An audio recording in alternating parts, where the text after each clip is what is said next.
Assalamualaikum warahmatullahi wabarakatuh. Yang terhormat Bapak Abbas SHMH selaku dosen pengampu mata kuliah hubungan industrial, kami dari kelompok 5 yang beranggotakan saya Zulfa Nurul Maryam bersama dengan teman-teman saya Apipah Nuranti Putri dan Agung Sujadi. Izinkan kami untuk mempresentasikan hasil diskusi kami mengenai prinsip-prinsip HPI dalam ketentuan GATT WTO. World Trade Organization atau WTO ini terbentuk pada tahun 1995 dengan tujuan membuat perdagangan antara negara semakin terbuka melalui pengurangan hambatan tarif dan non-tarif. Pembentukan organisasi ini dipicu oleh kerusakan ekonomi pasca Perang Dunia II dan beberapa negara sepakat membentuk lembaga perdagangan untuk mengatur perdagangan dunia dan mendukung perekonomian global.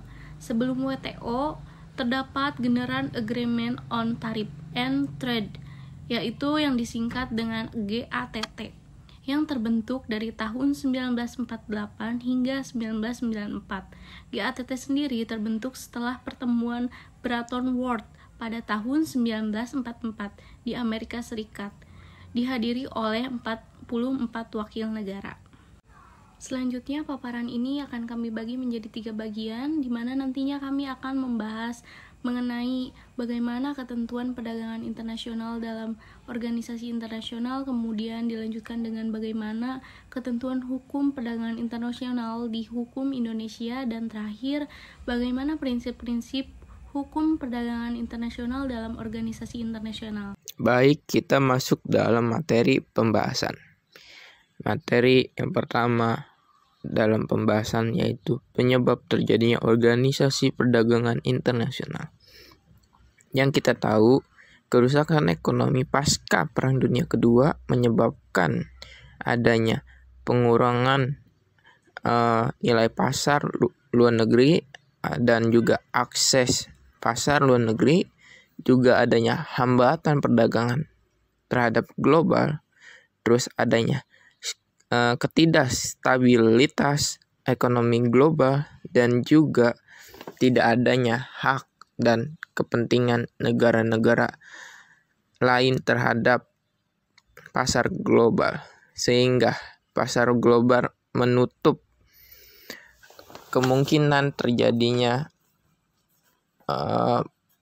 pemutaran ekonomi secara global. Maka organisasi internasional hadir untuk yang tadi, yaitu mengurangi hambatan perdagangan, meningkatkan akses pasar luar negeri, menjaga stabilitas ekonomi global, dan melindungi hak dan kepentingan negara yang dalam ruang lingkup ini adalah negara anggota. Nah, apa saja sih organisasi internasional? Itu ada IMF, IBRD, ITO, dan GATT, serta evolusi yang sekarang WTO. Materi yang kedua yaitu peran GATT. Peran GATT yaitu sebagai fungsi kerangka hukum untuk menjalankan sistem perdagangan global. Yang tadi tujuan organisasi internasional. Terus adapun peran lainnya seperti struktur kelembagaan yang tetap dan juga adanya keluasan badan internasional terhadap perdagangan internasional. Nah, GATT ini diperbarui karena dilarang oleh organisasi yang baru WTO, sehingga WTO ini memperbarui sistem GATT yang dibentuk sebagai badan internasional memiliki persediaan yang lebih luas daripada GATT, serta memiliki mandat yang lebih luas daripada GATT, karena GATT itu ruang lingkupnya kecil dibandingkan WTO. Nah, adapun prinsip-prinsip GATT. Prinsip GATT secara singkat adalah bidang-bidang baru dalam perjanjian WTO yang dipakai sekarang dalam organisasi WTO. Terus adapun perjanjian mengenai perdagangan terkait hak dan kekayaan intelektual secara global. Terus ada pun prinsip fasilitas negosiasi antar negara anggota negara.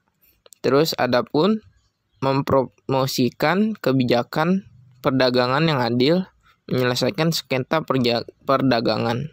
Yang prinsip tersebut dipakai sekarang oleh WTO.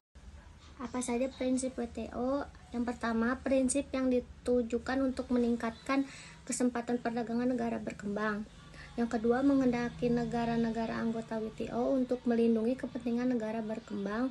Yang ketiga, memberikan fleksibilitas dalam komitmen, tindakan, dan penggunaan instrumen-instrumen kebijakan. Yang keempat, memberikan masa transisi. Yang kelima, memberikan bantuan teknis terhadap negara anggota WTO dan memberi dukungan khusus bagi negara terbelakang. Prinsip perdagangan internasional ada 6. Yang pertama, prinsip dasar kebebasan berkontrak. Yang kedua, prinsip dasar penyelesaian sengketa melalui arbitrase. Yang ketiga, prinsip dasar kebebasan komunikasi, navigasi.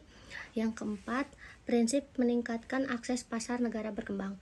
Yang kelima, prinsip mengutamakan globalisasi. Dan yang terakhir ada prinsip kerja sama saling menguntungkan. Baik, dari presentasi tadi bisa disimpulkan maka WTO meneruskan warisan GATT, menerapkan dan memperluas ketentuan GATT, serta menyediakan kerangka institusional yang lebih lengkap untuk mengatur sistem perdagangan internasional. Oleh karena itu, GATT WTO memiliki keterkaitan dalam sejarah dan prinsip. Terima kasih. Wassalamualaikum warahmatullahi wabarakatuh.